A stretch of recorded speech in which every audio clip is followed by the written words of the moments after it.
Баяна, бүгін біз сенімен қазақтың ұлттық тағамын пісіріп көрейікші? Біз бүгін бешбармақ пісіреміз ба? Пісіріп көрейік. Бешбармақ менің ең сүйікті тағамым. Менің де.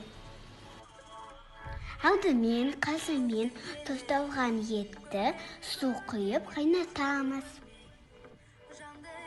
Міндетті түрде көбігін аламыз. Қара, біздің етіміз пісті. Енді біз етімізді шығаруымыз керек. Сосын сорпаны сүземіз. Сосын біз тұздықты дайындаймыз. Я, дұрыс айтасың. Менің жұмбағымды шешіп көрші. Көп киімді ұнатады, шешіндірсен жылатады. Бұл не? Бұл пияз. Дұрыс айтасың. Қара, мен пиязды турап болдым.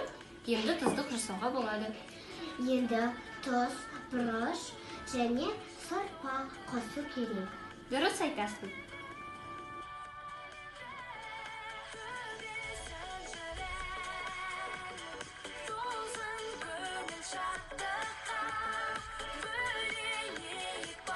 Енді әдемілеп тұрып ет тураймыз. Ал мен қазы тураймын. Енді біз сорпаға нан саламыз.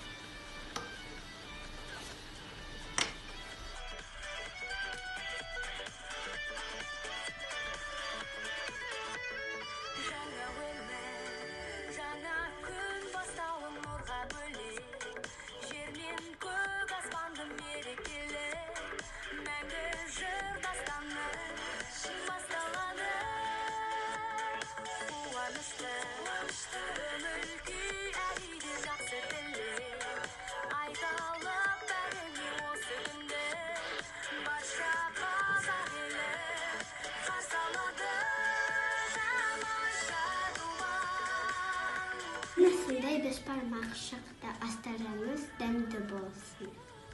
Ұлыс он болсын, наурыз құтты болсын.